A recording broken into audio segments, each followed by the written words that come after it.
हिरणाक्ष के शरीर के पास तो वर्णन करता है कि संसार के संबंध हमारे कैसे हैं, क्यों आपको विलाप नहीं करना चाहिए हमारे भाई की मृत्यु पे। इस संसार के जो संबंध है अस्थायी हैं, और उसने बहुत ही सुंदर वक्तव्य दिया कि संसार के संबंध कैसे हैं, कितने क्षणिक हैं। वो बताता है कि संसार के संबंध कैसे हैं। मान लो जैसे कि हम राहगीर हैं, हम ट्रेन के अंदर यात्रा कर रहे हैं। ये हिरण्यकशिपु का उपदेश है, इतना बड़ा असुर उपदेश देता है। जैसे हम ट्रेन के अंदर यात्रा करते हैं और यात्रा करते समय एक ही सीट पर बैठते हैं और बैठते बैठते बात करते करते काफी लोगों से मुलाकात होती है और यहाँ के संबंध बन जाता है। और 24 घंटा में यात्रा करते हैं, 24 घंटा यात्रा में उससे अच्छा संबंध हमारा बना रहता है। इसके बाद आगे उनका स्टेशन आता है, उतर जाता है। ऐसे एक करके सब लोग स्टेशन उतरते जाते हैं और एक दिन हम भी उतर जाते हैं। तो हिरण्यकशिपु बताता है कि भाभी को, उनकी भाभी लोग उनके सब विलाप कर रही हैं। किसी प्रकार हमारे शरीर के संबंध हैं, हम एक प्रकार की गाड़ी, एक गाड़ी मतलब एक प्रकार का परिवार जो मिला है उसमें हम चल रहे हैं। शरीर संबंध हमारा मिल गया है, कैसे बाकी शरीर में हम बन गए हैं, शरीर संबंधी अपने लोग हैं जो एक गाड़ी के अंदर हम यात्रा कर रहे हैं। और समय आएगा एक एक लोग स्टेशन से खाली होते जाएंगे। कोई पत्नी जाएंगे, कोई बच्चे जाएंगे, कभी बूढ़े जाएंगे, कभी दादा जाएंगे, पता जाएंगे, वो स्टेशन उतर जाएंगे और एक दिन हम भी स्टेशन से उतर जाएंगे, अर्थात इस गाड़ी को हम छोड़ देंगे। और इसके बाद 3-4 लोग लेकर बताते हैं, बताते बताते फिर उनको सांत्वना देता है। सांत्वना देने के बाद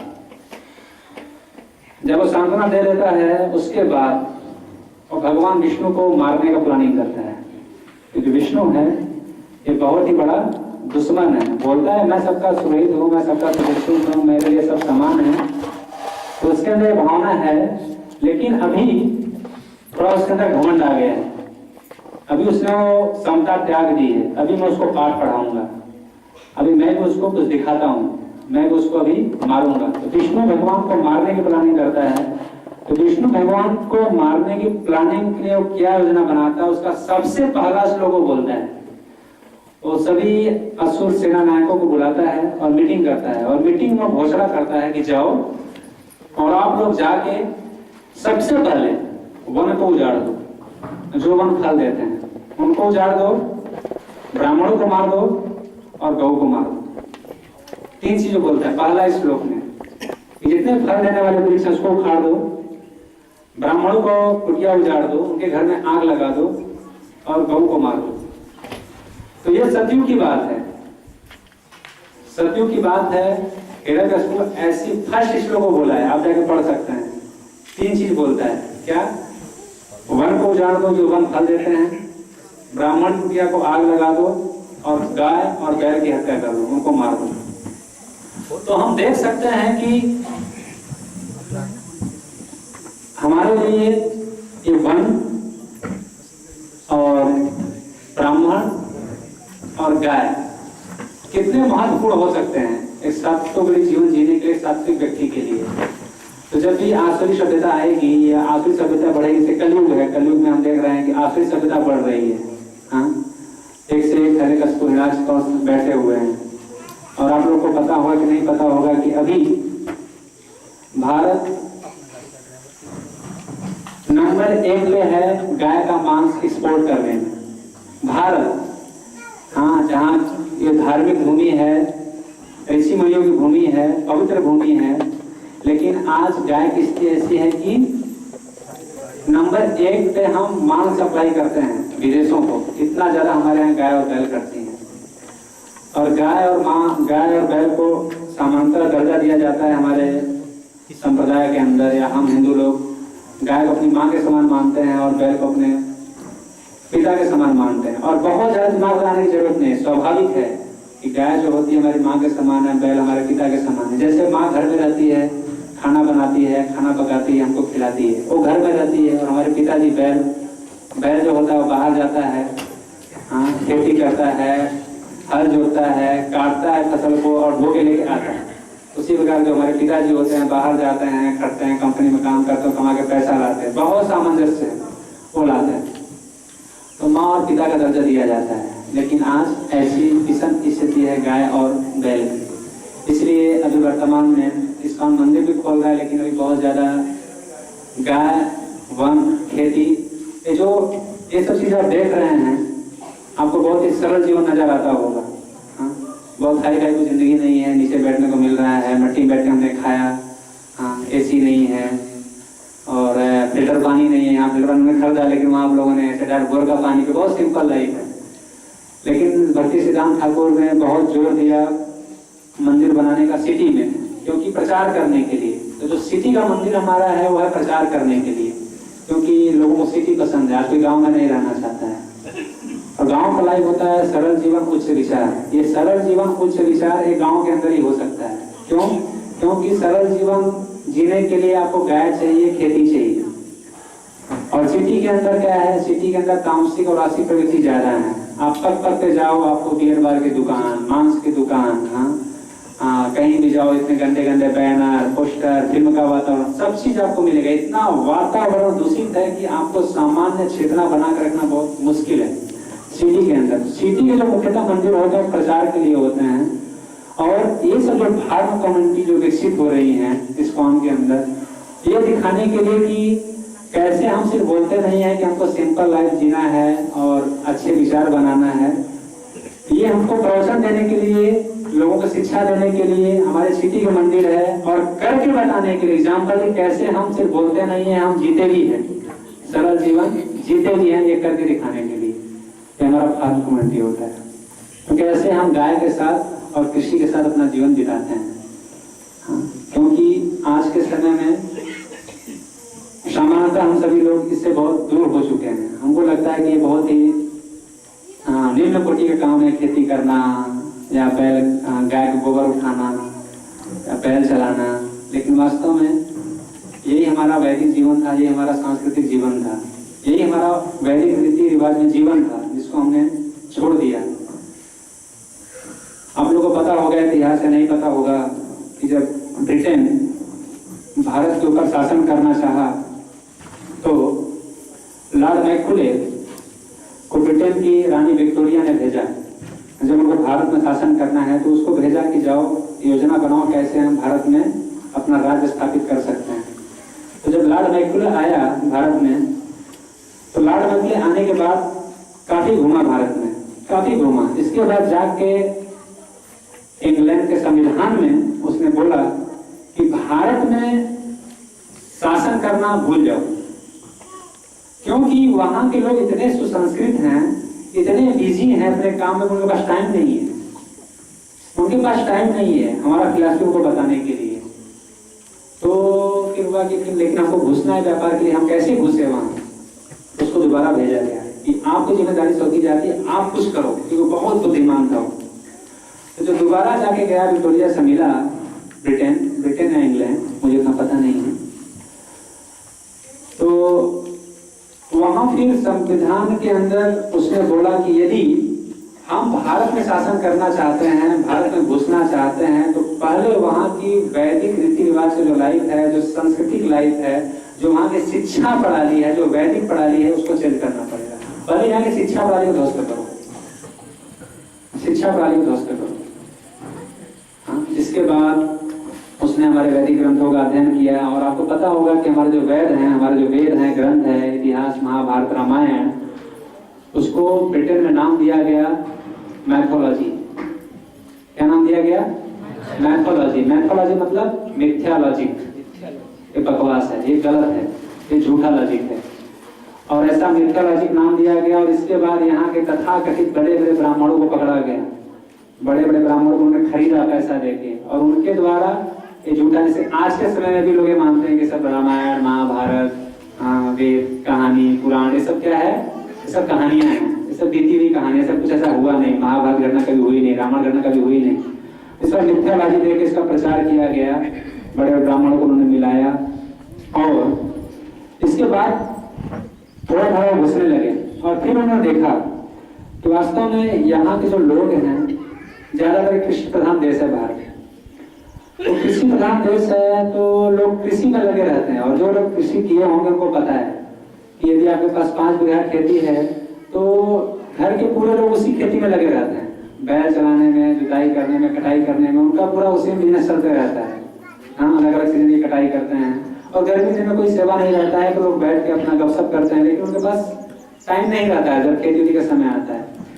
तो उन्होंने क्या किया, सबसे पहले आविष्कार किया कोई आविष्कार जो सबसे पहला हमारे लिए जो घातक चीज बना हुआ है ट्रैक्टर, उन्होंने ट्रैक्टर ला दिया।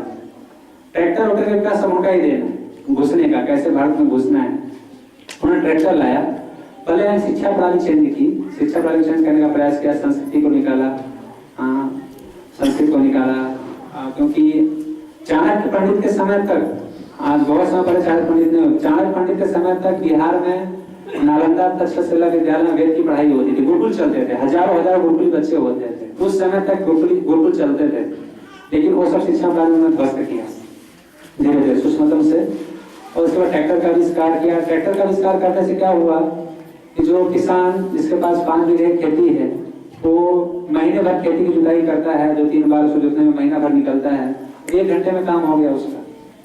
तो अभी क्या करेगा, ट्रैक्टर आ गया, ट्रैक्टर देखते देखा सब लोग जुताई शुरू किए। अभी किसान जो लोग लगे थे, अभी ट्रैक्टर आने के बाद जो लोग लगे हैं, ट्रैक्टर था और बैलगाड़ी चलती थी, तो ट्रैक्टर आया, ट्रैक्टर का ट्राली आया। वो आने के बाद क्या हुआ कि अभी 1 घंटे में उनका काम हो जा रहा है, जो महीने भर का काम था 1 घंटे में हो जा रहा है। अभी क्या करेंगे, वो लोग बैठेंगे, और वो बैठने लगे, उनके पास टाइम नहीं है, बेरोजगार होने लगे। तो उन्होंने बोला नहीं, फिर उन्होंने सोचा कि हम बैठने नहीं देंगे, आपको बैठने की जरूरत नहीं है।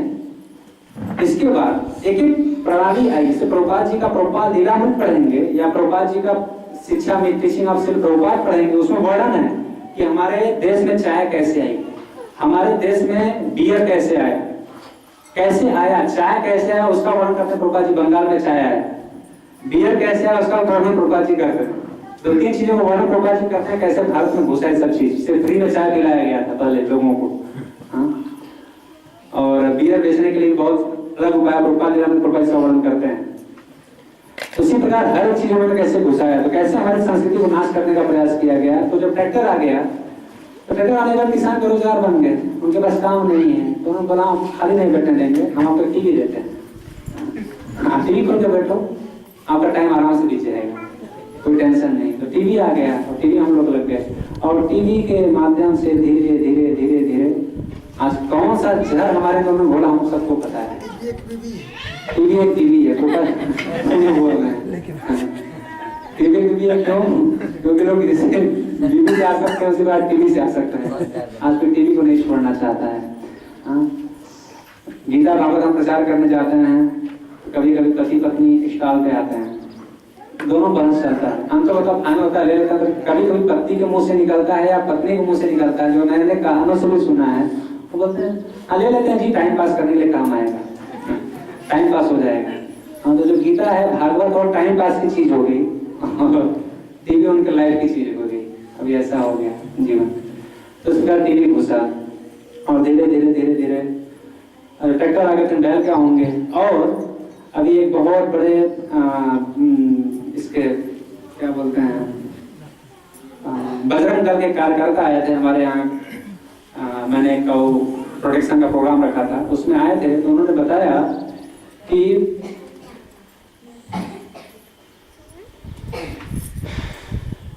जब असफल हो गए पूरे अमेरिकी लोग, विदेशी लोग कि अभी भारत से हमको भागना ही है, लाल बहादुर शास्त्री नहीं, महात्मा गांधी नहीं, किसने युवा संगठन बनाया था? सुभाष चंद्र बोस। वास्तव में जो हमको स्वतंत्रता मिली महात्मा गांधी के कारण नहीं, ये प्रभुपाद जी बोलते हैं लेक्चर में, हमको स्वतंत्रता मिली सुभाष चंद्र बोस के कारण। क्योंकि सुभाष चंद्र बोस ने ऐसा हम लोग को घेरा था युवा संगठन करके, इतनी लूटमार की थी, इतनी मारने की योजना बनाई थी, अंग्रेज लोग त्रस्त हो गए थे। महात्मा गांधी से परेशान नहीं हुए थे, सुभाष चंद्र बोस के कारण वो लोग परेशान हुए थे। सुभाष चंद्र बोस थे जो भक्ति सिद्धांत सरजन ठाकुर के पास गए थे कि आप क्यों लोगों को बर्बाद कर रहे हैं, क्योंकि उनको युवा चाहिए था। तो प्रभुपाद जी बोलते हैं कि आपको देखो, भक्ति सिद्धांत ठाकुर बोलते हैं वो सुभाष चंद्र बोस को कि आप क्रांतिकारी नेता हो, आपको सब हट्टे कट्टे और मजबूत लड़के चाहिए, ये सब बेचारे खाए भी नहीं है, इनको क्यों ले रहे हैं आप? हट्टे कर लोगों खोजे, लोग को भजन करने दो। उसमें प्रभुपाद जी भी थे, उसमें। तो सुभाष चंद्र बोस ऐसे नेता थे। तो जब उनका जाने का समय आया और लोग हार गए कि हमको जाना ही है, भारत छोड़ के हमारा चारा नहीं चलेगा, तो विक्टोरिया जो ब्रिटेन की महारानी थी, एलिजाबेथ विक्टोरिया, वो बोलती है ठीक है। तो उन्होंने प्लानिंग प्लानिंग करके फिर भारत और पाकिस्तान का बंटवारा फूट डाल दिया, फूट डालो राज्य करो उनकी नीति थी, लेकिन उसमें भी नहीं सफल हो गए, उसमें भी सफल नहीं हुए। फूट डालो राज्य करो, ठीक है हम अलग हो जाएंगे चलेगा, लेकिन तुमको भागना है। तो उनको जब भागना ही था तो भी उन्होंने कहा कि ठीक है, यदि हमको निकलना है, हमारा कोई चारा नहीं चल रहा है, जितना ज्यादा से ज्यादा हो सके, जितना ज्यादा से ज्यादा हो सके बैल को काटोगा, बैल काटो और ज्यादा से ज्यादा मुस्लिमों को उसमें इंगेज करो काटने के लिए, उनको पैसा दो और बैल जितने भी बैल है देसी बैल उनको काटो, उनको पैसा दो और मुस्लिमों को उसमें इंगेज करो। और हिंदू लोगों में ऐसा योजना डालो कि देखो हम नहीं कर रहे हैं, ये तो मुस्लिम कर रहे हैं, इसके बाद तो आपस में लड़ जाएंगे और बैल कट जाएंगे, क्योंकि बैल नहीं रहेंगे तो आज नहीं तो कल उनको हमारे ऊपर आश्रित होना ही है। उनकी बहुत बड़ी योजना थी कि यदि बैल नहीं रहेंगे तो आज नहीं तो कल उनको हमारे ऊपर आश्रित होना ही है। और आज हम परिणाम देख सकते हैं। आज हम पूरा खेती के लिए, जीने के लिए, खाने के लिए, अन्न के लिए सब कुछ हम हाइब्रिड पे डिपेंड हो गए, ट्रैक्टर पे डिपेंड हो गए। और ट्रैक्टर, एक मैं लेक्चर वृंदावन में सुना था कि धरती भी एक माँ है, धरती भी एक माँ है। और जब खेत की जुताई होती है और उसके ऊपर बैल चलते हैं, हालांकि अभी हम लोग भी नहीं कर पाते, हम लोग योजना बना रहे हैं, अभी 2-3 बैल हमारे एक किया यहाँ ट्रेनिंग दी, अभी सामने जो खेत की जुताई हुई सब बैल से जुताई हुई है, तो हम लोग बैल ट्रेंड कर रहे हैं।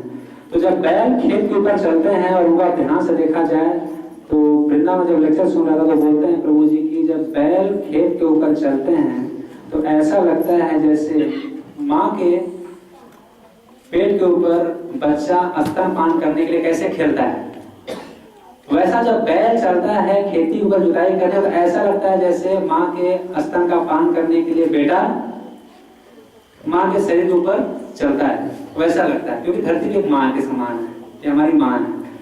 और आप खड़ा होकर देखो जब ट्रैक्टर खेत को जोतता है, लगता है कोई असुर, बहुत भयानक असुर आया और पूरा चीर फाड़ कर रहा है, पूरा मार काट कर रहा है, ठटा करके ऐसा लगता है।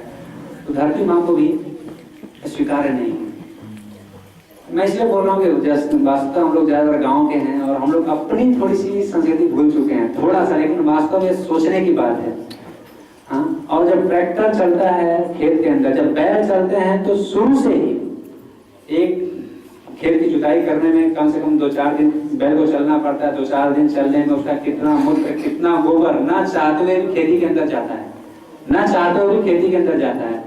और मालूम है जब बीज हम खेत के अंदर डालते हैं तो बीज फूकता है बैल, और फूलते समय जो आसपास का वातावरण सुगंधी रहता है उसके अंदर मिलता है, उसका सेंट उसके अंदर मिलता है।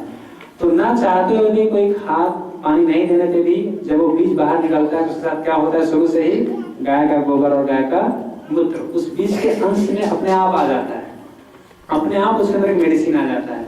और जब ट्रैक्टर चलता है खेत में तो क्या होता है, शुरू से क्या होता है, डीजल भरते हैं, उस समय डीजल भरते हैं और ट्रैक्टर के ऊपर देखें पूरा डीजल लोड रहता है, इंजन तक पूरा गिरा रहता है ठक ठक करने में, और पूरा मट्टी उसके ऊपर लड़ते रहता है। तो 2 बार की जुताई में पूरा मट्टी के अंदर क्या हो गया, डीजल मिल गया, पूरा पॉइजन उसके अंदर शुरू से ही मिल गया। और फिर डीजल और फर्टिलाइजर, पहले हम गाय का गोबर यूज करते थे, गाय का मूत्र यूज करते थे, और अभी सब फर्टिलाइजर केमिकल।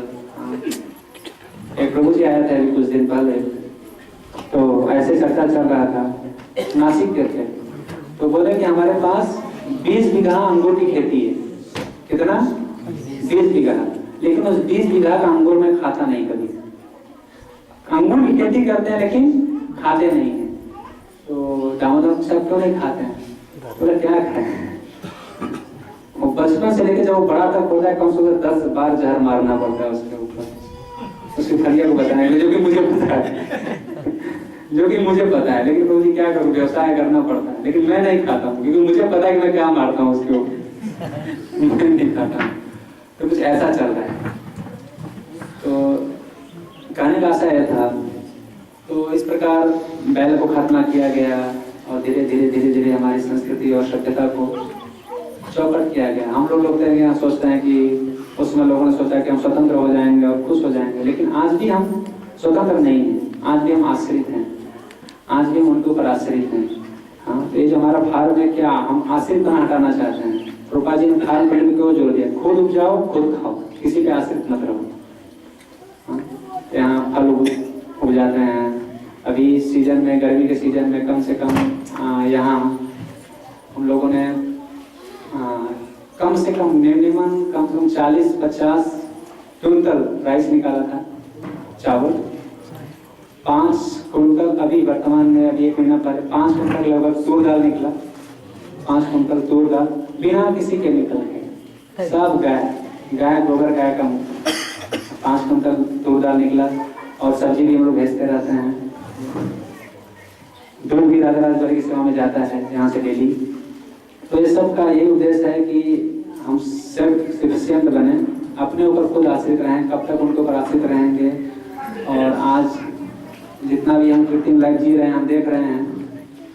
और मुझे लेक्चर याद रहा है, कुछ दिन पहले मैं सुना, तो उसमें बता रहे थे प्रभु जी कि प्रभु जी अभी तो ठीक है, अभी कम से कम हम अन्न खा के पानी पी के जी रहे हैं, लेकिन आने वाला समय कुछ 20 साल 25 साल में ऐसा समय आने वाला है, क्योंकि इतना प्रदूषण हो गया है, इतना केमिकल, इतना अशुद्ध चीज हम खा रहे हैं। बॉम्बे की बात देखा जाए तो कितना करोड़ आबादी है? तो बता सकते हैं बॉम्बे की आबादी कितना? आबादी है बॉम्बे की? 1.25 करोड़ बॉम्बे की आबादी है। और हमको लग रहा है कि बॉम्बे के अंदर 100 गाय भी नहीं होंगी। यदि गाय की बात की जाए तो 100 गाय भी नहीं होंगी। 1.25 करोड़ की आबादी और 100 गाय भी नहीं होंगी। मानो 100 गाय होगी भी तो पता नहीं, लेकिन 1.25 करोड़ घर में डेली दूध जा रहा है गाय का। डेली गाय का दूध जा रहा है, कौन सा दूध जा रहा है हमको पता नहीं, किसी को पता नहीं। 1.25 करोड़ की आबादी है, गाय एक भी एरिया में नहीं है और पूरा दूध जा रहा है। और दूध, गाय का दूध सबका प्योर दूध है, सबका प्योर दूध है। प्योर दूध का रेट क्या है? और मुझे आश्चर्य हुआ जब मैं दूध देने के लिए बात किया मंदिर में। हमारे यहाँ अलग अलग डिपार्टमेंट, गोविंदा डिपार्टमेंट है, स्वीट स्टार डिपार्टमेंट है, अपना ब्रह्मचारी किचन डिपार्टमेंट है, डिटी डिपार्टमेंट, 4-5 डिपार्टमेंट अलग अलग दूध का ये होता है। और मुझे तभी पता चला कि सबका प्योर दूध है। एक दूध आता है 24 में, एक दूध आता है 32 में, एक दूध आता है 38 में, एक दूध आता है 55 में। सब गाय का दूध और सब प्योर दूध। हमको बहुत रात भर में सोचा उसके विषय में। 26, 38, 45 और 55 का हम ब्रह्मचारी पी रहे हैं। प्योर दूध, वो भी पैकेट का था, वो भी पैकेट का था। तो हम सोच सकते हैं कि सबका प्योर दूध कितना हमारे आंखों में धूल झोंका जा रहा है। हमको लगता है कि हम दूध पी रहे हैं, लेकिन सोचने की बात है कि 1.25 करोड़ आबादी है, गाय कुछ भी नहीं और सबके लिए शुद्ध गाय का दूध आ रहा है। कहाँ से आ रहा है? शुद्ध गाय का दूध कहाँ से आ रहा है पता नहीं। वास्तव में गाय का ही दूध आता है, गाय का दूध आता है और जर्सी का दूध आता है।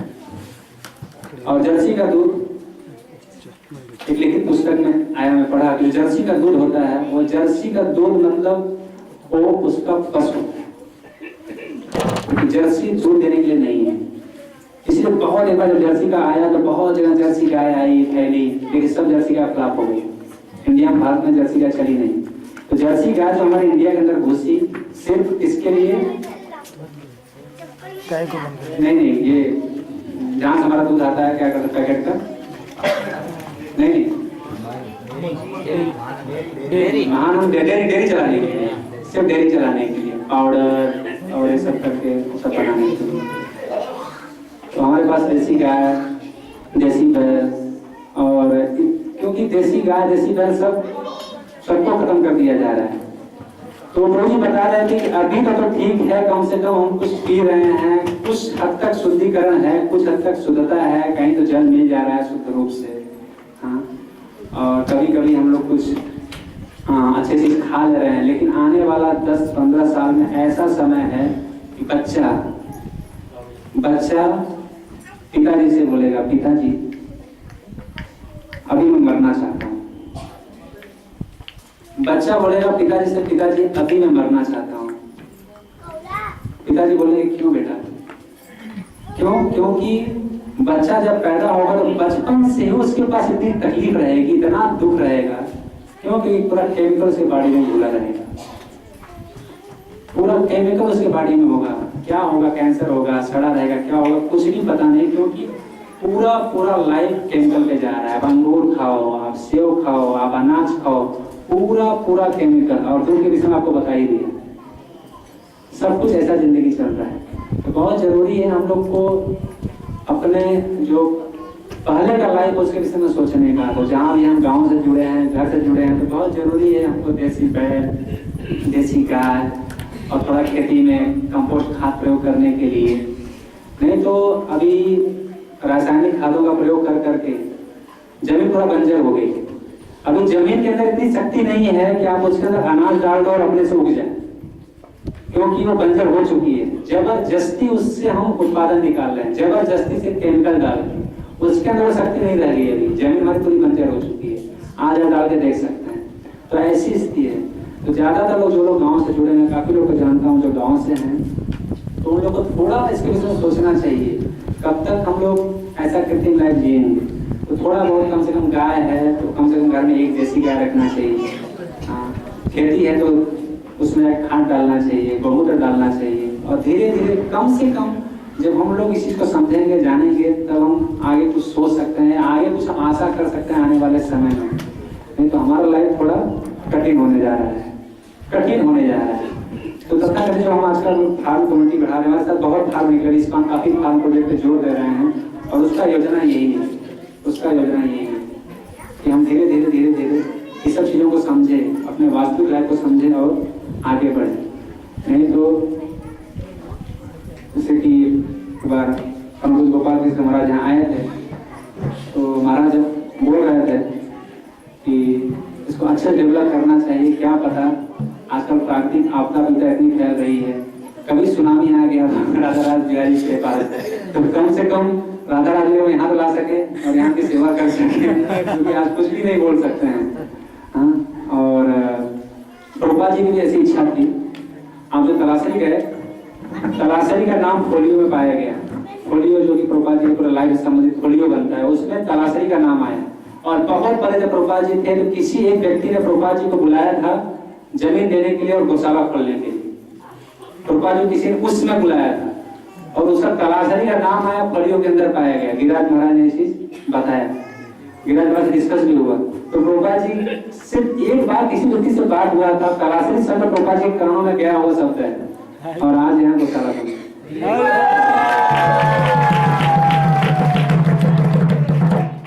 इसके साथ ही मैं थोड़ा जितना कुछ सुना है समझने का प्रयास कर रहा हूँ फार्म कम्युनिटी के विषय में, तो मैं आप लोग साथ शेयर किया। और अभी 2 महीना पहले मैं यहाँ आया सेवा करने के लिए, और काफ़ी अच्छा लगता है गाय के साथ, खेती के साथ वास्तविक जीवन लगता है, थोड़ा समझ में भी आता है। और मैं सोचता हूँ अच्छा नहीं भी लगे तो करना है। करना क्यों है? क्योंकि हम करेंगे तो लोग हमसे कुछ सीखेंगे, हम करेंगे तो लोग हम बोल सकते हैं कि देखो भाई आप ही करो। नहीं तो आगे आने वाला समय बहुत खराब होने जा रहा है। थोड़ा सा हम लोग गाय जुड़े हुए, हम लोग को थोड़ा सा भी शिक्षा लेना चाहिए, इसका भी जरूरत है। क्योंकि गाय, भूमि, वन ये सब नहीं रहेंगे तो आसुरी सभ्यता आ जाएगी। जैसा कि मैं पहले बताया, हिरण्यकश्यप ने योजना बनाई भगवान विष्णु को मारने की, संसार में अपना राज्य स्थापित करने की। तो उसने सबसे पहले जो आर्डर दिया क्या करने के लिए कि जो फल देने वाले वन है उनको काट दो, ब्राह्मण खत्म कर दो, गाय खत्म कर दो। आज के असुर लोग रोड बनाने के लिए, सड़क बनाने के लिए, महल बनाने के लिए वन को काट रहे हैं। ब्राह्मण को कोई प्रिय है नहीं, टाइम पास है, सब खाने के लिए है, साधु संतों की कीमत है नहीं। और गाय के विषय में बता दिया कि भारत नंबर 1 हो गया, गाय का मांस बेचने वाला। तो ये आसुरी सभ्यता की देन है। तो हम यदि, क्योंकि भक्तों का माहौल है, यदि हम लोग इस चीज को समझे तो हम धीरे धीरे इस चीज का इम्पोर्टेंस समझ सकते हैं, और कुछ नहीं तो अपने आप को सुधार सकते हैं, अपने घर को सुधार सकते हैं, और हम कुछ सात्विक लाइफ जी सकते हैं। हरे कृष्ण। हरे कृष्ण। प्रभु जी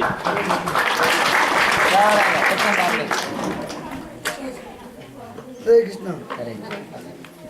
हरे कृष्ण। हरे कृष्ण। गौरव करो। सुने आप लोग कि नहीं? सुने। राधे कृष्ण हुआ था, बहुत अच्छा प्रवचन बताया कि प्रैक्टिकल चीज है कि कैसे हम लोग गाय को रक्षा कर सकते हैं। बहुत व्याख्या कर सकते हैं। एक्चुअली इसका मूल है